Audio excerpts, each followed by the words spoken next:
शिमला में भूख हड़ताल पर बैठे अभ्यर्थियों ने बताया कि क्रमिक अनशन के बाद आज से सरकार के खिलाफ भूख हड़ताल की जा रही है। सरकार ने भर्ती परीक्षाओं के परिणाम घोषित करने के लिए कमेटी बनाई है, जो परिणाम और ज्यादा लटकाने के लिए बनी है, जबकि कमेटी चाहे तो सप्ताह में ही अपना निर्णय ले सकती है। लेकिन सरकार बेरोजगारों के दर्द को समझ नहीं रही है।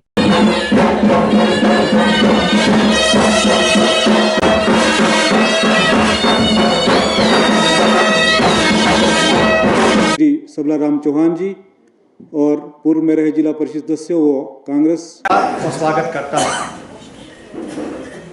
साथियों, यशपाल नाइक जी अब हमारे यशपाल नाइक जी जो चुने हुए प्रधानगण व वर्तमान में पंचायत समिति के सदस्यगण तथा युवा कांग्रेस के हमारे साथी NSUI के साथी, आज आप सब लोगों का इस प्रेस वार्ता में स्वागत है। पत्रकार बंधुओं, जैसा कि आप जानते हैं कि हिमाचल प्रदेश कांग्रेस कमेटी द्वारा जो आम चुनाव लोकसभा के 2024 में होने जा रहे हैं, उसके लिए आवेदन की प्रक्रिया पार्टी द्वारा आरंभ की गई है। उसी संदर्भ में आज मैंने भी अपना आवेदन पार्टी शीर्ष नेतृत्व को श्री यशवंत छाष्टा जी के माध्यम से आज आवेदन किया है और मुझे विश्वास है कि पार्टी शीर्ष नेतृत्व व जो हमारा प्रदेश का नेतृत्व है इस पर गंभीरता से विचार करेगा।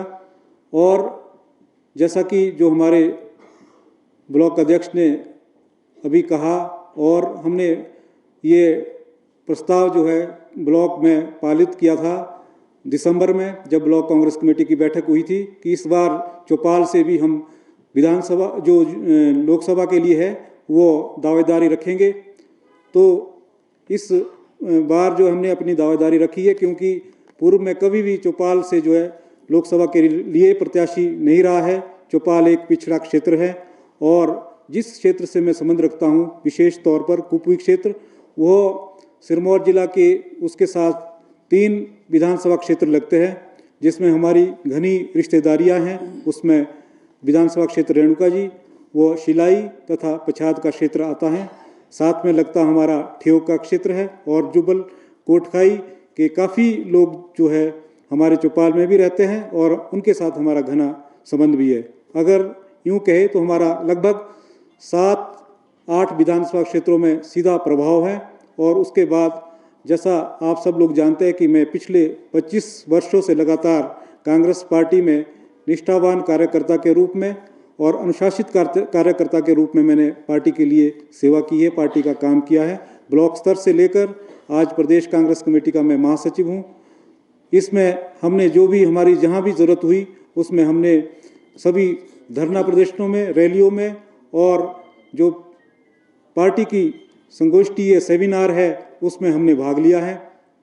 तो इसी आशा के साथ मैं पार्टी के पास आवेदन कर रहा हूं और मुझे उम्मीद है कि गुण दोष के आधार पर पार्टी मेरे आवेदन को देखेगी और अगर हमें मौका मिलता है तो मैं ये पूरे बड़े दावे के साथ कह सकता हूं कि जीत की राह जो है पार्टी की आसान हो जाएगी, जो कि हम पिछले लगातार 3 बार जो है ये लोकसभा चुनाव हार चुके हैं।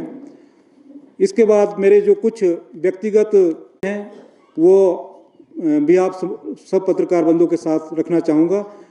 बाकी तो आप जानते हैं कि जो पार्टी का जो हमारा घोषणा पत्र होगा वो विशेष रूप से जो है लागू किया जाएगा, जैसा पार्टी हाईकमान जो निर्णय लेगी, जिस प्रकार से आने वाले समय में जो भी प्रक्रिया चलेगी। मैं विशेष तौर पर जो हमारा ट्रांसगिरी एरिया है, जिसमें हमारा शिमला जिला का बहुत सारा क्षेत्र आता है, जिसे गिरी पार का क्षेत्र कहते हैं।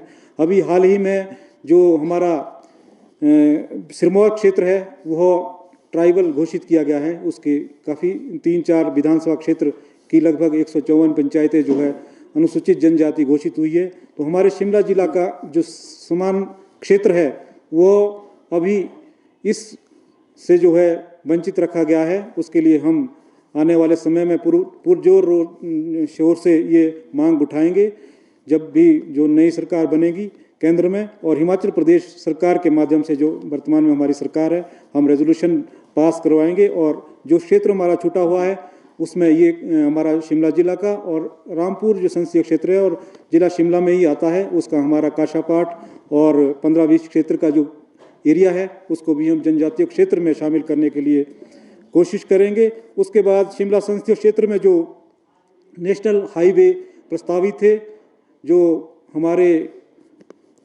गडकरी जी थे जब यहाँ पे आए थे हिमाचल में, उन्होंने कुछ 69 जो नेशनल हाईवे है डिक्लेयर किए थे, उसमें हमारे शिमला संसदीय क्षेत्र के भी हाईवेज थे जिसमें तीनों जिलाओं को जो है जोड़ा जाना था। उसमें जो है कोई भी कार्य जो है आगे नहीं किया गया है, उसके लिए हम प्रयास करेंगे।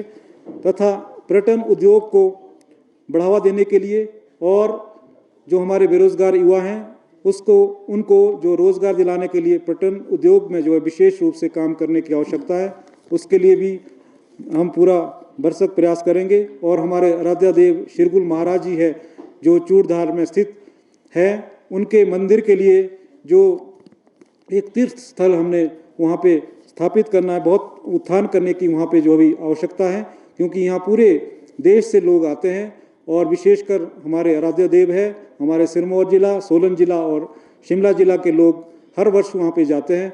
वहाँ के लिए जो हमसे बन पाएगा वो उसके लिए भी जैसे रोपवे की का हमने प्लान किया है और उसके साथ जो है सड़क वहाँ तक जो है जहाँ तक संभव होगी वहाँ तक के लिए बनानी है।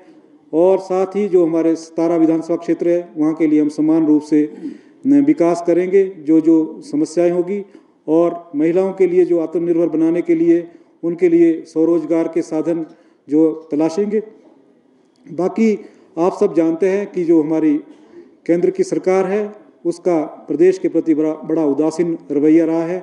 विशेष तौर में आज इस पर चर्चा करना चाहूँगा आप लोगों के साथ। जैसे हाल ही में यहाँ पे आपदा आई थी, लगभग 12,000 करोड़ का जो आकलन हुआ है नुकसान का, केंद्र सरकार से अभी तक हमें जो है 1 कौड़ी भी राहत के रूप में नहीं मिली है, जबकि माननीय मुख्यमंत्री जी ने और हमारे प्रदेश में जो कांग्रेस की सरकार है उन्होंने जो है 4500 करोड़ रुपए का एक विशेष पैकेज देके जो हमारे इस आपदा से जो ग्रसित हुए थे लोग, उनके जख्मों में मरहम लगाया है और ये बहुत ही सराहनीय कार्य सरकार द्वारा किया गया है।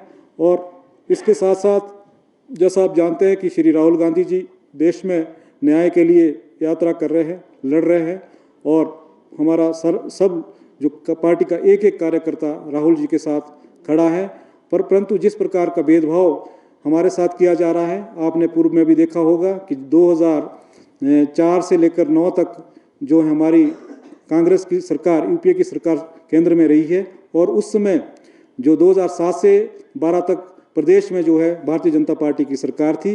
परंतु इस तरह का भेदभाव हमारी सरकार ने प्रदेश के साथ नहीं किया। जब भी प्रदेश को आर्थिक पैकेज की जरूरत पड़ी तो वो मिला। और आप सब जानते हैं कि उस समय हमारे 3 मेडिकल कॉलेज, जिसमें चंबा, नाहन और हमीरपुर में मेडिकल कॉलेज खुले गए।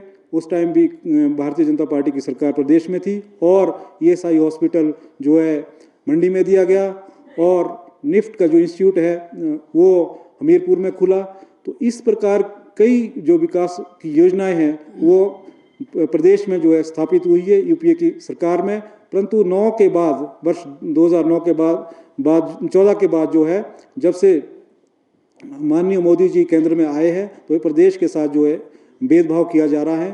प्रदेश की जो आप देखते हैं कि जो हमारी ऋण लेने की सीमा है उस पर भी बंदिशें लगाई गई है और एक तरह का कैप लगा दिया गया है। प्रदेश में जो है जो प्रदेश का ड्यू राइट बनता है वो भी उसको नहीं दिया गया है। ये इस तरह का जो भेदभाव केंद्र सरकार द्वारा पार्टी के साथ किया गया है। और इस वर्ष जो है आप देखते हैं कि आपदा होने के बावजूद भी केंद्र की ओर से हमें कोई भी पैसा राहत के रूप में नहीं आया है। इसके साथ साथ